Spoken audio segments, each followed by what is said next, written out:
స్థానిక సంస్థల ఎన్నికల వేళ కొమరం భీం ఆసిఫాబాద్ జిల్లా రెబ్బెన మండలంలో కాంగ్రెస్ పార్టీలో వర్గపోరు మరోసారి బయటపడింది. రెబ్బెన మండలంలో కాంగ్రెస్ పార్టీ నాయకుల ఆధ్వర్యంలో సన్నాహక సమావేశాన్ని ఏర్పాటు చేశారు. అయితే ఈ సమావేశానికి డీసీసీ అధ్యక్షురాలు ఆత్రం సుగుణ హాజరయ్యారు. అయితే ఈ సమావేశంలో సీనియర్లు జూనియర్ల మధ్య వివాదం రాజుకుంది. డీసీసీ అధ్యక్షురాలు ఆత్రం సుగుణ ఎదుటే వాగ్వాదానికి దిగారు.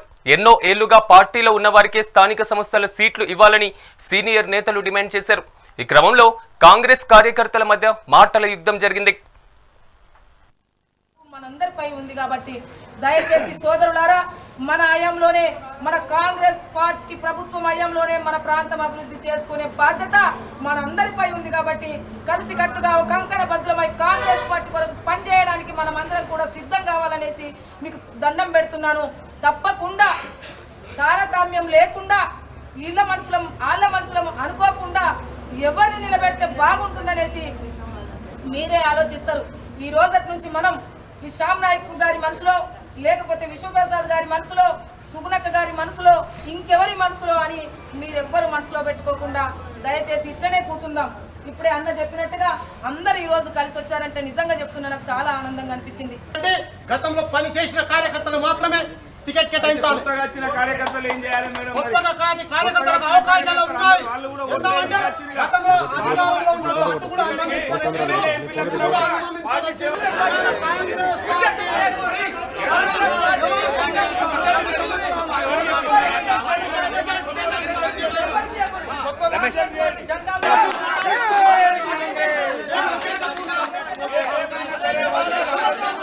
మనందరిపై ఉందిగా చెప్పడం జరిగింది.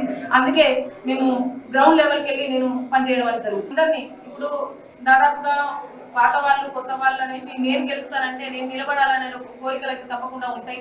గతంలో నిలబడలేదు కాబట్టి, గతంలో చాలా ఓడిపోయిన వాళ్ళే ఎక్కువ మంది ఉన్నారు కాబట్టి ఇప్పుడు మా గవర్నమెంట్ ఉంది, మా ప్రాంతాలు మా జీపీలు అభివృద్ధి చేసుకుంటామనేటువంటి ఒక లక్ష్యం పెట్టుకొని ఉన్నారు కాబట్టి తప్పకుండా ఎవరైతే ఆశావాహులు ఉన్నారో ఆశావాహులలో ఎవరు గెలుస్తారు, ఎవరికి ప్రజల్లో ఉంది, ఇదంతా కూడా చూసి ఇవ్వడం జరుగుతుంది.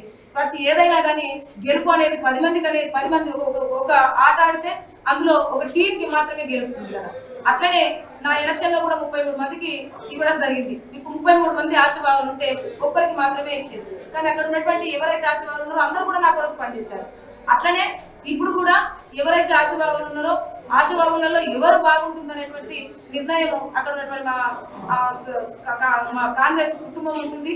ఆ కుటుంబాన్ని మేము ఆ కుటుంబ సలహాలు సూచనలు తీసుకుంటూ వాళ్ళని మేము ముందుకు తీసుకెళ్ళడం జరుగుతుంది. మాజీ అధ్యక్షులు కూడా తను కూడా అంటే ఫలానా, ఎందుకంటే మాజీ అధ్యక్షులు తనకు తెలుసు ఈ ప్రాంతం అంతా కూడా, కాబట్టి తనని కూడా తెలుసుకోవాల్సిన అవసరం బాధ్యత ఉంటుంది. తనకు కూడా నేను మొన్ననే చెప్పాను, అన్న మనం ఎలా ముందుకెళ్తాం, ఎవరు నిలబెడితే బాగుంటుంది అనేటువంటి విషయాన్ని కూడా మరి మాజీ అధ్యక్షులను తెలుసుకోవడం జరిగింది.